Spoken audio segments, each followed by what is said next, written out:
ओम।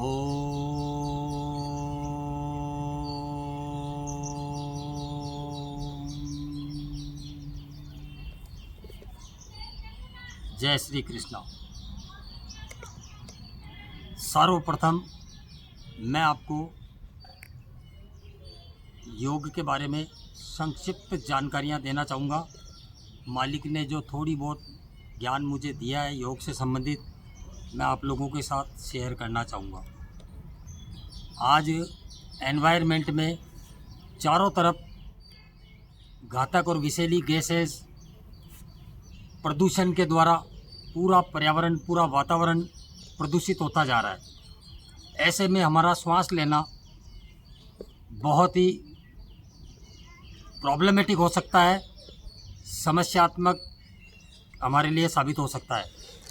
अब इन पर्यावरण प्रदूषित वातावरण में हम श्वास लें तो कैसे लें और अपने शरीर को पूरी तरह से हेल्दी और स्वस्थ कैसे रखा जाए। इस तरह से हम अपने शरीर को स्वस्थ रख नहीं सकते और फिर उसके ऊपर हमारा खान पान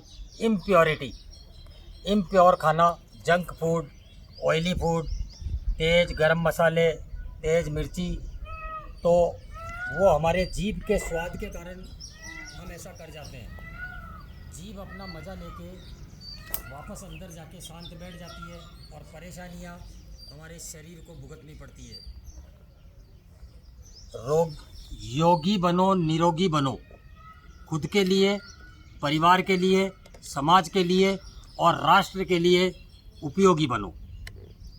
अब योगाभ्यास के क्रम में मैं आपको सबसे महत्वपूर्ण जानकारी ये देना चाहूँगा कि अगर हम नियमित योगाभ्यास करेंगे तो हम अपने शरीर को हेल्दी रख सकते हैं, स्वस्थ रख सकते हैं। Healthy body lives in healthy mind.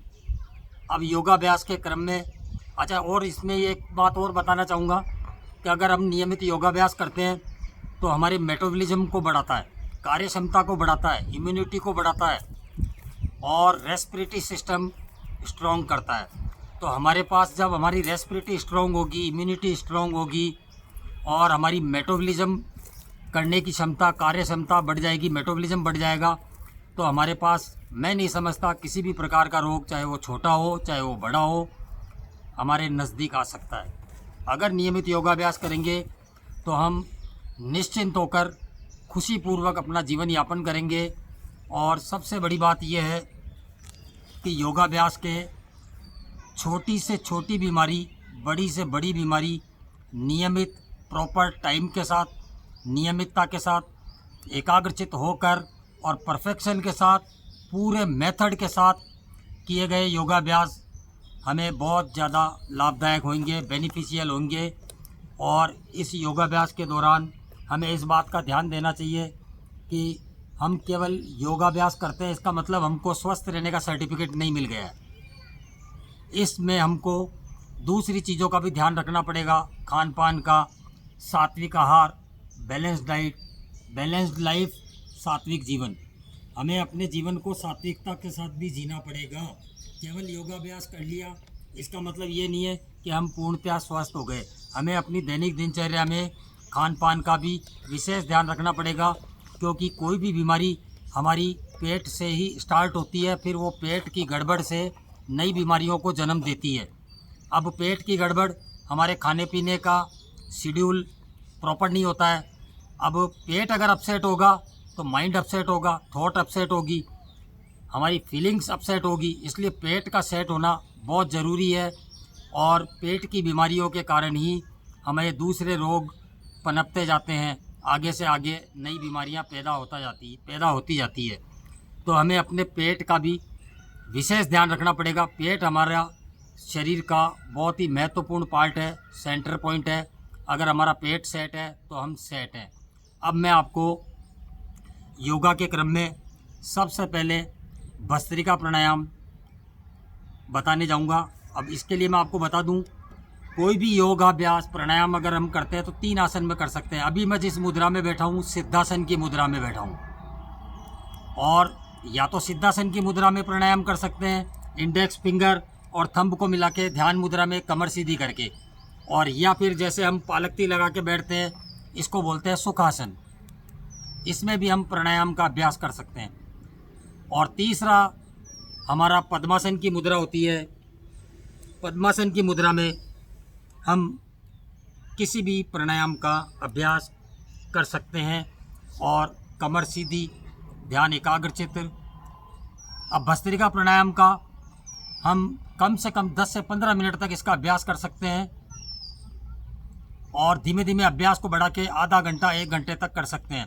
Bhastrika प्राणायाम के हमें हमारा रेस्पिरेटरी सिस्टम मजबूत बनाता है, इम्यूनिटी सिस्टम मजबूत बनाता है, और भस्त्रिका प्राणायाम से हमारा पूरा श्वसन तंत्र बिल्कुल खुल जाता है, किसी प्रकार की उसमें कोई अवरोधक नहीं आती है।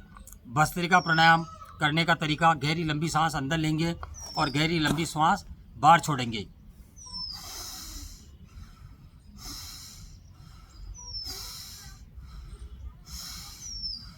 इसको हम 3 तरह से कर सकते हैं, धीमी गति, मध्यम गति, तीव्र गति। धीमी गति से इस प्रकार से कर सकते हैं। मध्यम गति से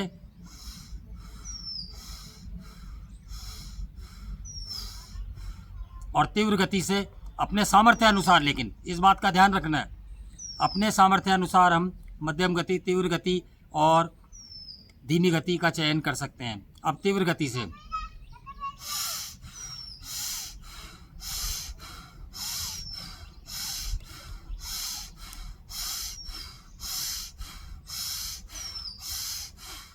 अब मैं आपको प्राणायाम के दूसरे अभ्यास का, बाह्य प्राणायाम, जो बहुत ही महत्वपूर्ण है, इसके बारे में जानकारी देना चाहूँगा।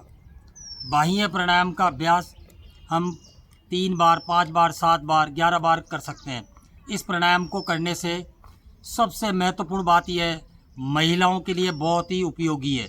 जैसे महिलाओं में पीरियड का कम आना, पीरियड का ज़्यादा आना, या पीरियड मतलब महीने, 4 महीने, 5 महीने डिले होके आना, इन सारी परेशानियों से इस प्राणायाम को करने से मुक्ति मिलती है। और यहाँ तक कि जो माताएं बहनें लंबे समय तक बच्चा होने का सुख प्राप्त नहीं कर पाती है, इस प्राणायाम को करने से उनमें ओवम बनने लगते हैं और अंदर के ऑर्गन प्रॉपर तरीके से पॉजिटिव, सकारात्मक रूप से कार्य करना शुरू करते हैं। तो उनको पुत्र रत्न या पुत्री की प्राप्ति होने का सुख प्राप्त होता है, उनको बच्चा होने का सुख प्राप्त होता है। अब इस प्राणायाम को करने से गायनिक से संबंधित अनेकों बीमारियां सॉल्व होती है, बशर्ते इसको नियमित तरीके से, प्रॉपर तरीके से, परफेक्शन के साथ अभ्यास किया जाए। अब इसको करने में 3 बंद के साथ किया जाता है। अपने ठोड़ी को कंठ से लगाते हैं, यह जालंधर बंद कहलाता है, और पेट को अंदर दबा के पीठ से चिपकाते हैं, ये उद्यान बंद कहलाता है, और नाभि से नीचे के हिस्से को ऊपर की तरफ खींच के रखते हैं, तो ये मूल बंद कहलाता है। इन 3 बंद के साथ बाह्य प्राणायाम का अभ्यास मैं आपको बताने जा रहा हूँ। गहरी लंबी सांस अंदर लेके श्वास को बाहर छोड़ना है और उसके बाद 3 बंद लगाने हैं।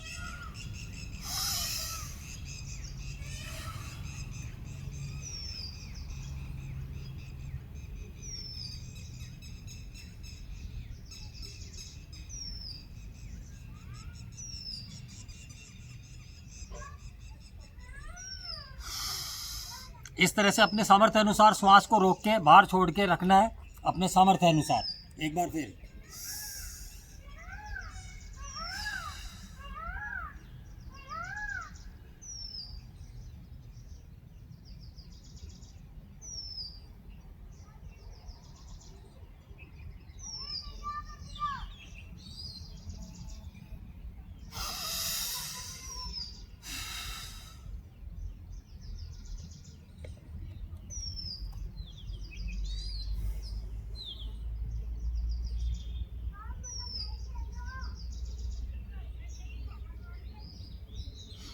इस तरह से हम बाह्य प्राणायाम को 3 बार, 5 बार, 7 बार, 11 बार अपने कैपेसिटी के अकॉर्डिंग हम इसका अभ्यास कर सकते हैं।